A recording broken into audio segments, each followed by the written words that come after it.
Hey, what's up, y'all? It's Chris, your sneaker professor, back with more discussions on the sneaker industry and Sneaker Biz 101, our informal classroom for discussing the business aspect of what's happening in the sneaker industry versus just what's releasing and things like that. So, the name of the article that you see to my side here, the UGG Tasman Slipper and the Sneaker Resale Reset.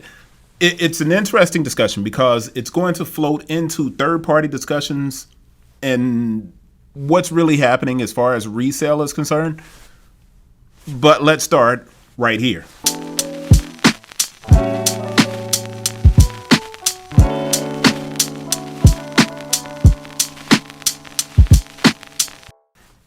So eBay purchased SneakerCon and attempted to ramp up their involvement in sneaker culture, right?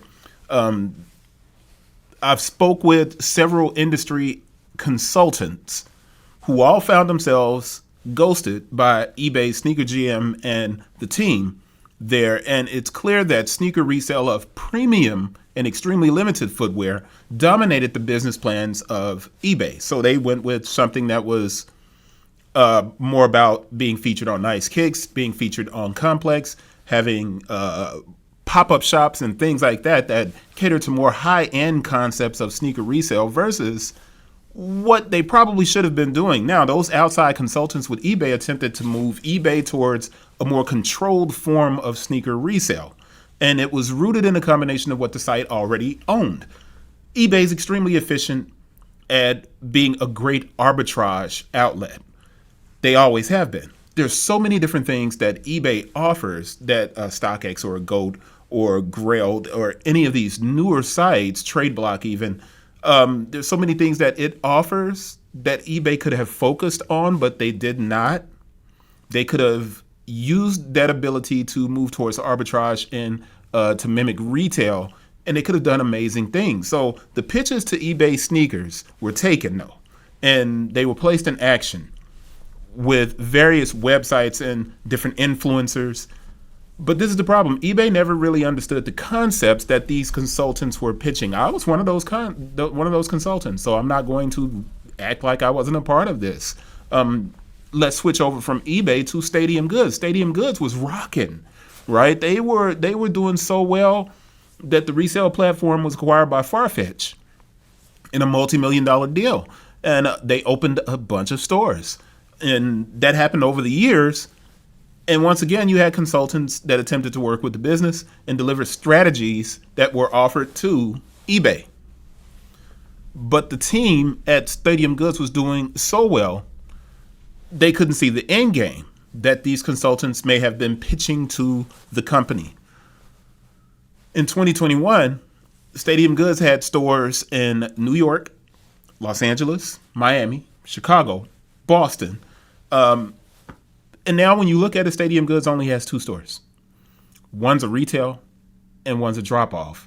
And then there are conversations about Stadium Goods actually not sending people their payouts. Now, I won't get into the hearsay aspect of that, and people are talking about it on other channels, so you should definitely look into that. But there's something that's happening in third party in totality that people need to think about. So a site like StockX, right? They are quietly laying off employees again. So, and not big numbers, but I think with StockX, there's something different happening. I think it's an adjustment to show momentum heading into a potential IPO, and you've heard me discuss this before. StockX implemented Express Ship, right? That concept speeds up the authentication process that causes resale sites to be slower and lose customers. Now, StockX has implemented Express Ship. eBay was a front runner in resale for years because there weren't layers to purchasing or selling on eBay. Now, I talked with a seller yesterday, and that seller said they used to utilize eBay as a drop ship method where they would list products that they saw on eBay that were not listed with the keywords and everything wasn't correct so people couldn't discover it.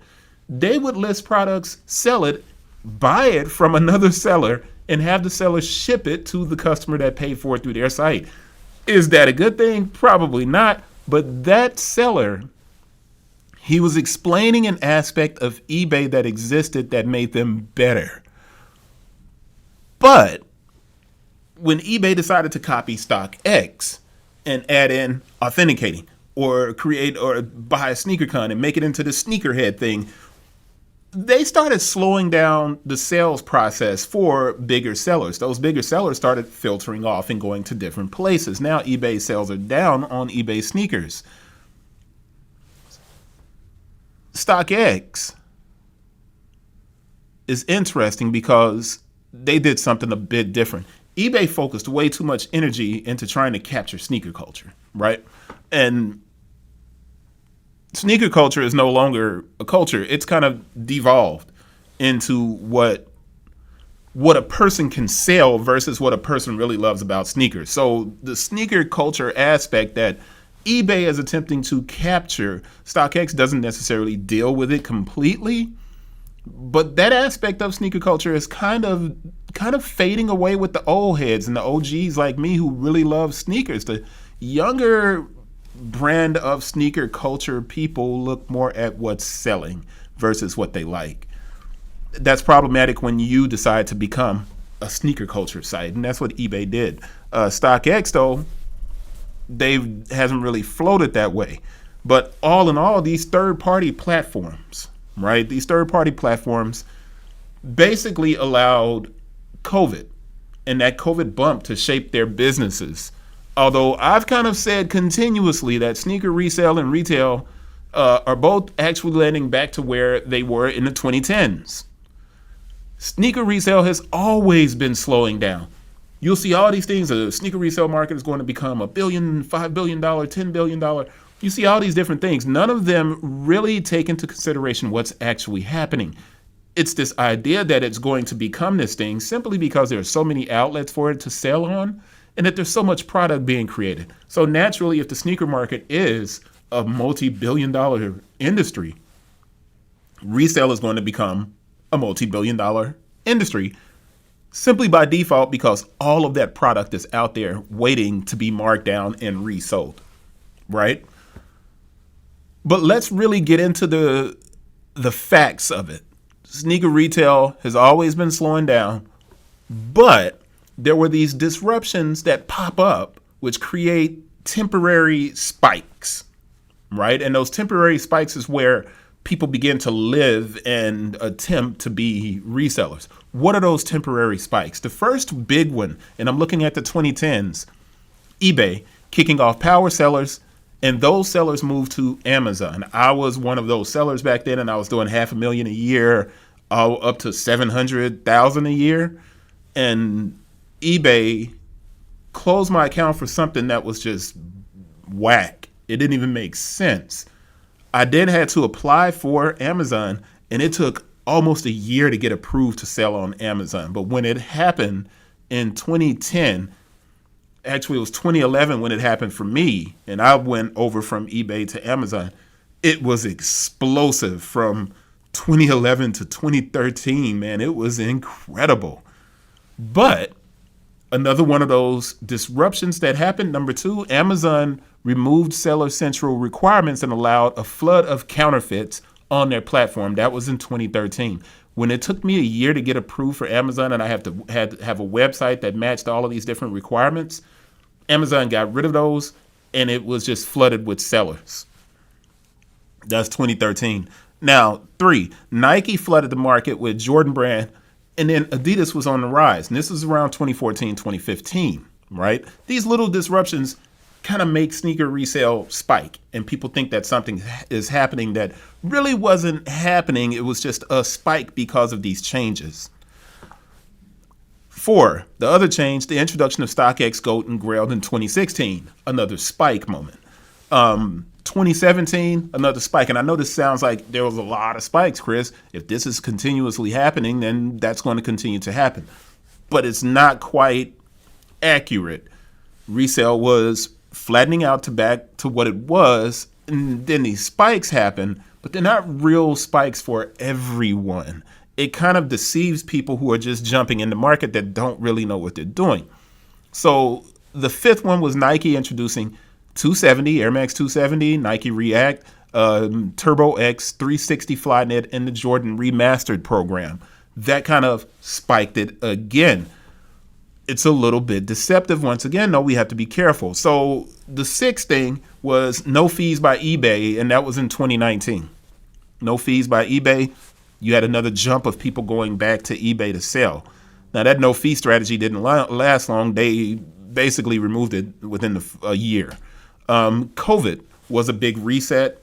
That was a disruption. Things kind of spiked again right after COVID, and the supply chain issues of 2021, that kind of spiked things. But now we are in a moment where there are no real spikes happening, and the supply chain has settled back down, and things have changed, right? So when these events created like situations where old buyers were disrupted, and let's go with gangster terminology, right? Let's look at OGs and the mafia. These OGs and the mafia types who controlled the market were diminished when all of these different things happen, right? And that's because new buyers reduced the inventory available because you had just random people walking in stores trying to buy all of the Air Jordan 1 mids or Air Jordan 1 highs. And this created this kind of false demand. All of this new money that entered the marketplace from all of these new resellers created a bunch of kind of cyclical things that took place. So when you combine this with the supply chain issues in 2021 and you look at these spikes, those spikes can be compared to a drug dealer giving product away to increase demand. And then corporations flooding the market with dope, right? So you have corporations like, these, and I know it's a terrible thing to make an analogy with, but you can have a dope dealer who's an independent person who gives away the product to get people to start taking that product. But then when you have corporate coming in and doing the same thing and then ramping it up times 10, this flooding of the market by corporate literally diminishes the entire marketplace. And then when the supply chains open back up, it really kind of just flooded the market in a sense. I hope that's clear. The spikes, what I just spoke about, these spikes were completely against the slowdown happening that was verifiable via data. You could find in all data that resale was slowing down, specifically premium big resale. It had always been kind of slowing down.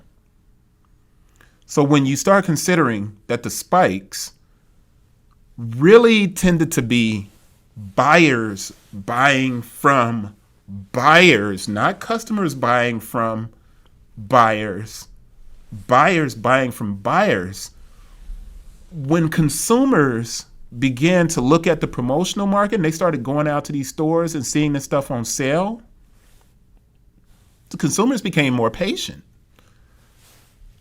Now, you add in Nike's price increases, right? That accelerated the decrease in demand. Redundancy in the market was also important. Nike used a strategy called Edit to Amplify, and they continuously pumped out the same shoe over and over again. That redundancy in the market contributed to a decrease in demand. People were getting what they wanted. Now, I started this with UGGs and the Tasman. So what does the UGG slipper have to do with all of this stuff that I'm talking about?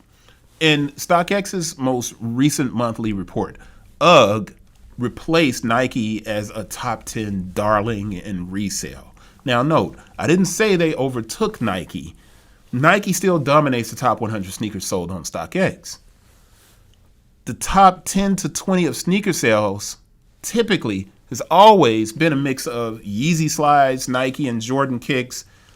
But in December 2023, that changed. During the holiday season, an interesting trend began, which speaks more towards Nike sneakers being readily available and brands like Crocs and Uggs maintaining better control over their supply chains, increasing demand, right? So when you have control of your supply chain, you can limit what's going out, and that creates FOMO. People start buying, and then resale kicks in.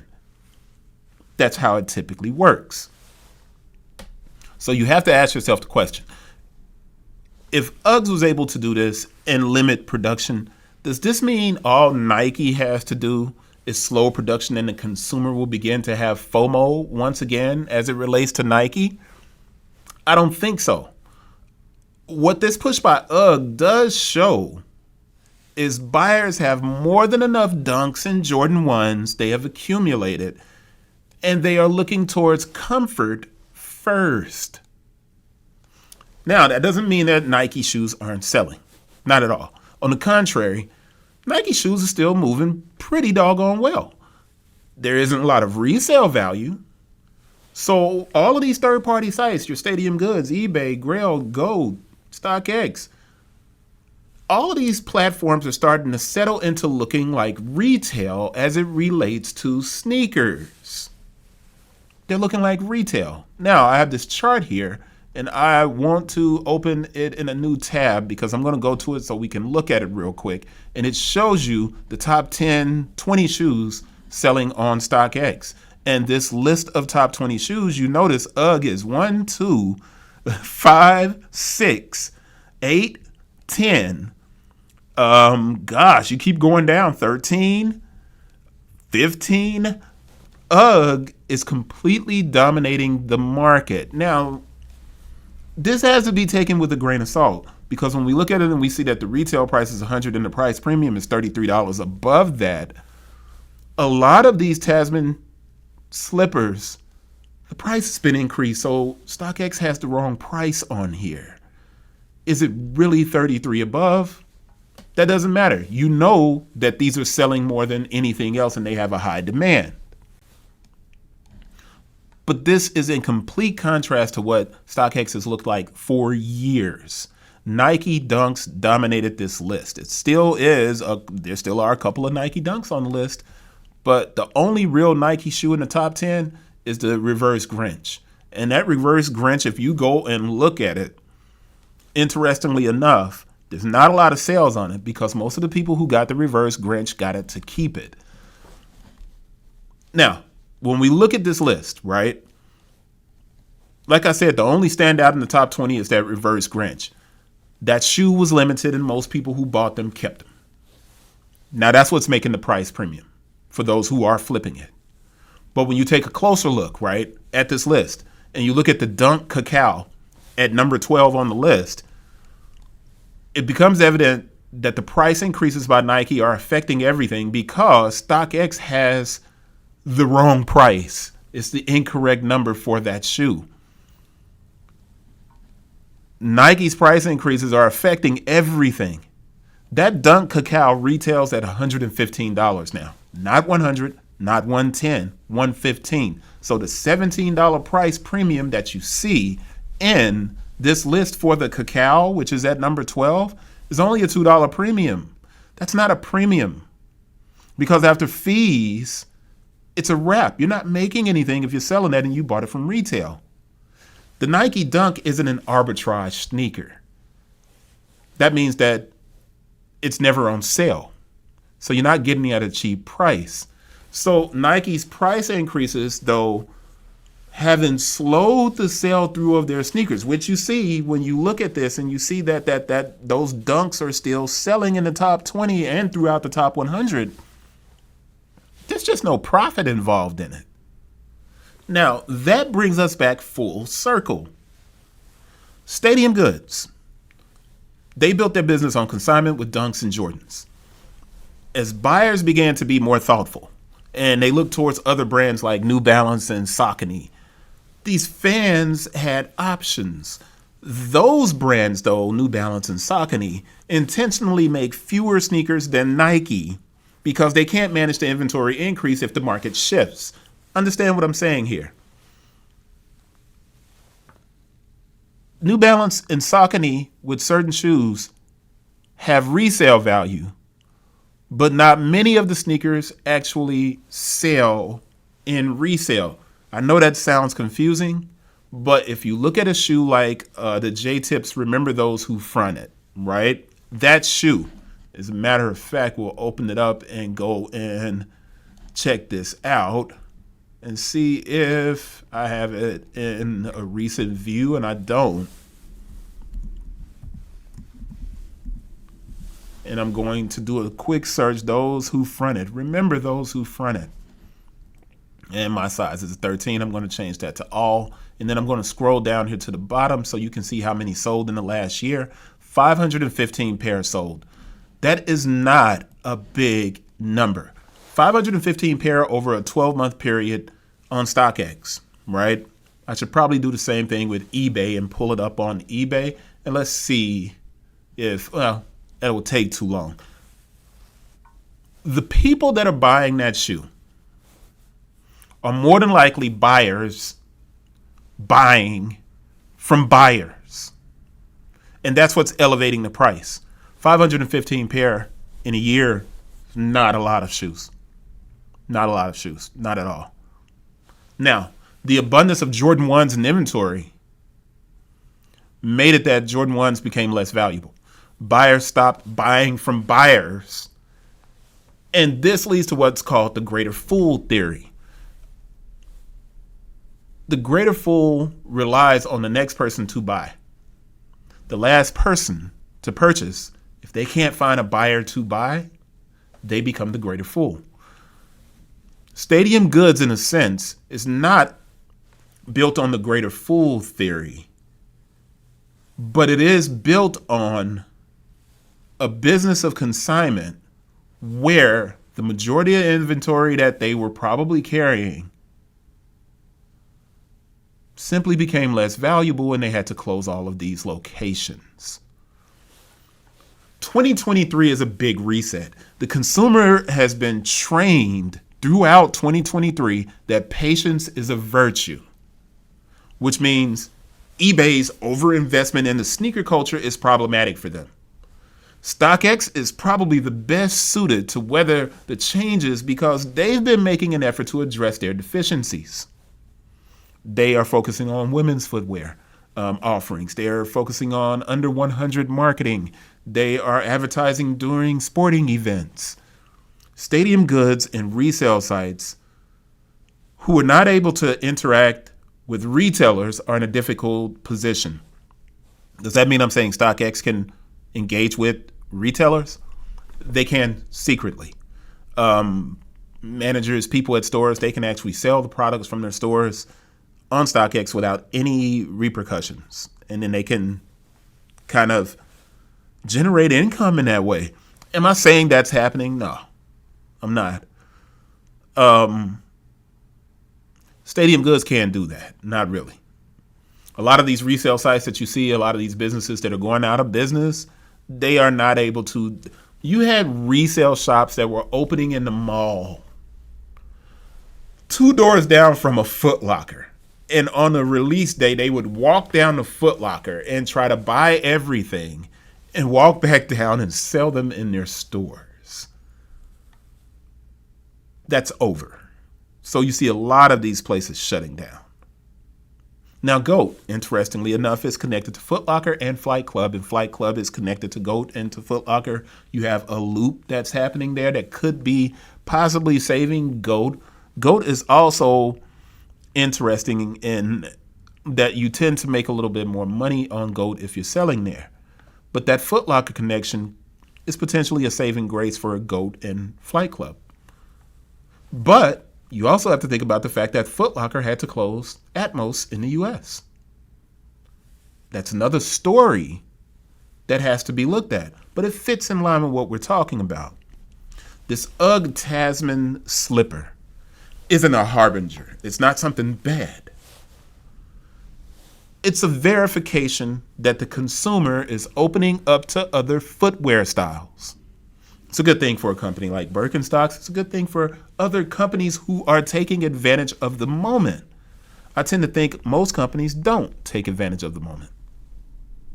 Now, I'm telling you, and I'm going to say this, sneaker resale has always been closely aligned with retail. Most people overlook that reality. And they assumed that resale was more than it actually was. The majority of sneakers that sell in the low to mid price points.